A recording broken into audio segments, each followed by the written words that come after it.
नमस्कार साथियों, आप सभी जानते हैं कि महाशिवरात्रि भगवान शिव जी और पार्वती जी के विवाह के उपलक्ष्य में मनाया जाता है। परंतु लेकिन कुछ विद्वानों का यह मानना है कि महाशिवरात्रि के दिन कालकूट नाम का विष उन्होंने पिया था, जो कि सागर मंथन के समय निकला था। तो आइए पौराणिक कथा में इसकी किस प्रकार से व्याख्यान बताई गया है यह मैं आपको सुनाता हूँ।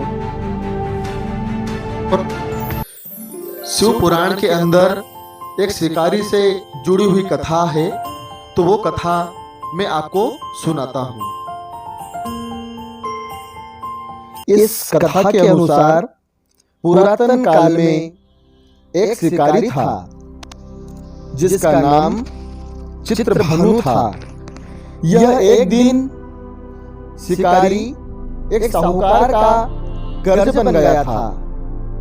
बहुत ही कर्जा हो जाने के कारण यह कर्ज न दे पाने की स्थिति में साहूकार ने उसे एक शिव मठ में बंदी बना लिया। संयोग से जिस दिन से बंदी बनाया उस दिन महाशिवरात्रि थी। साहूकार ने इस दिन अपने घर में पूजा का आयोजन किया। पूजा के बाद कथा का पाठ किया गया। शिकारी भी पूजा और कथा में बताई गई बातों को ध्यान से सुनता रहा। शिकारी ने साहूकार से ऋण चुकाने का वादा किया। पूजा कार्यक्रम समाप्त होने के बाद साहूकार ने शिकारी को अपने पास बुलाया और उससे अगले दिन ऋण चुकाने की बात कही। इस पर शिकारी ने वचन दिया। साहूकार ने उसे मुक्त कर दिया। शिकारी जंगल में शिकार के लिए आ गया। शिकार की खोज में उसे रात हो गई। जंगल में ही उसने रात बिताई। शिकारी एक तालाब के किनारे एक बेल के पेड़ पर चढ़ गया और वहां पर रात बिताने लगा। बेल पत्र के पेड़ के नीचे एक शिवलिंग था जो बेल पत्रों से ढक चुका था। इस बात का शिकारी को कुछ भी पता नहीं था। आराम करने के लिए उसने बेल पत्र की कुछ शाखाएं तोड़ी। इस प्रक्रिया में कुछ बेल पत्र की पत्तियां शिवलिंग पर चढ़ गई। शिकारी भूखा और प्यासा तो था ही, उसी स्थान पर बैठा रहा और इसी प्रकार से शिकारी का व्रत हो गया। तभी गर्भिणी हिरणी तालाब पर पानी पीने के लिए आई। हिरणी को शिकारी ने जाने दिया।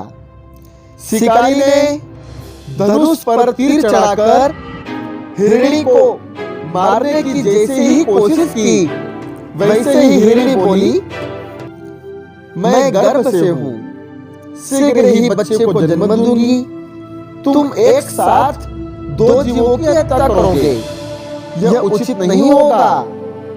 मैं अपने बच्चे को जन्म देकर शीघ्र ही तुम्हारे पास आ जाऊंगी, तब तुम मेरा शिकार कर लेना।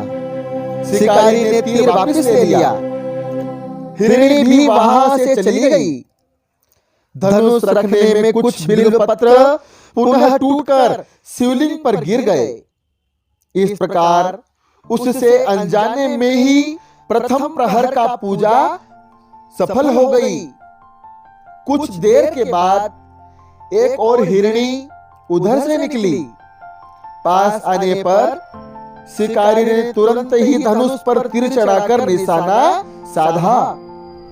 लेकिन तभी हिरणी ने शिकारी से निवेदन किया कि मैं थोड़ी देर पहले ऋतु से निवृत्त हुई हूं, कामातुर, विरहिणी और प्रयोजन में हूं, अपने प्रिय को खोज रही हूं। मैं अपने पति से मिलकर तुम्हारे पास आ जाऊंगी। शिकारी ने इस हिरणी को भी जाने दिया। शिकारी विचार करने लगा। इसी दौरान रात्रि का आखिरी प्रहर बीत गया। इस बार भी उसके धनुष से कुछ बेलपत्र शिवलिंग पर जा गिरे।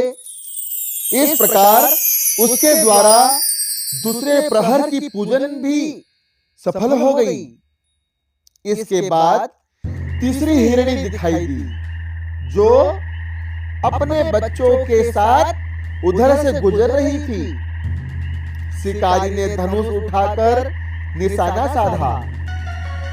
शिकारी तीर को छोड़ने वाला ही था कि हिरणी बोली, मैं इन बच्चों को इनके पिता को सौंप कर लौट आऊंगी, मुझे अभी जाने दो। शिकारी ने ऐसा करने से इनकार कर दिया। उसने बताया कि 2 हिरणी को तो मैं पहले छोड़ चुका हूं। हिरणी ने कहा कि शिकारी, मेरा विश्वास करो, मैं वापस आने का वचन देती हूं। शिकारी को जब हिरणी पर दया आ गई, शिकारी को हिरणी पर दया आ जाने से उसे भी जाने दिया और उधर भूखा प्यासा शिकारी अनजाने में बेल की पत्तियां तोड़कर शिवलिंग पर फेंकता रहा। सुबह की पहली किरण निकली तो उसे एक मृग दिखाई दिया। शिकारी ने खुश होकर अपना तीर धनुष पर चढ़ा लिया।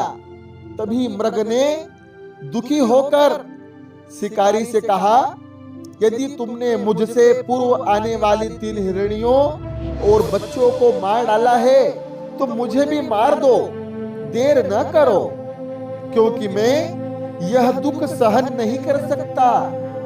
मैं उन हिरणियों का पति हूं। यदि तुमने उन्हें जीवन दान दिया है तो मुझे भी छोड़ दो, मैं अपने परिवार से मिलकर वापस आ जाऊंगा। शिकारी ने उसे भी जाने दिया। सूर्य पूरी तरह से निकल आया और सुबह हो चुकी थी। शिकारी से अनजाने में ही व्रत, रात्रि जागरण, श्रवी प्रहर की पूजा, शिवलिंग पर बेलपत्र चढ़ाने की प्रक्रिया को पूरी हो चुकी थी। भगवान शिव की कृपा से उसे इसका फल तुरंत प्राप्त हुआ। भगवान शिव की कृपा से शिकारी का हृदय बदल गया। शिकारी का मन निर्मल हो गया। कुछ देर के बाद ही शिकारी के सामने संपूर्ण मृग परिवार मौजूद था, ताकि शिकारी उनका शिकार कर सके। लेकिन शिकारी ने ऐसा नहीं किया और सभी को जाने दिया।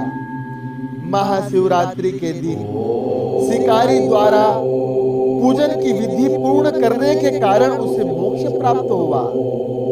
शिकारी की मृत्यु होने पर यमदूत उसे लेने आए तो शिवगणों ने उन्हें वापस भेज दिया। शिवगण शिकारी को लेकर शिवलोक आ गए। भगवान शिव की कृपा से ही अपने इस जन्म में राजा चित्रभानु स्वयं के पिछले जन्म को याद रख पाए और महाशिवरात्रि के महत्व को जानकर उसका अगले जन्म में भी पालन करके आए। अब इस प्रकार यह महाशिवरात्रि की कथा है। इसे जो कोई भी सुनता है, जो कोई भी श्रवण करता है, तो वह अवश्य ही शिवलोक को जाता है। यह कथा श्रवण करना चाहिए। कथा श्रवण करने से मनोकामना भी पूर्ण होती है। महाशिवरात्रि का व्रत रखकर और इस कथा को श्रवण करने से महाशिवरात्रि का व्रत संपूर्ण हो जाता है, उसका फल उसे पूर्ण रूप से प्राप्त हो जाता है। तो इसी प्रकार भगवान शंकर भगवान भोलेनाथ महाकाल भगवान श्री महाप्रभु सभी की मनोकामना पूर्ण करें।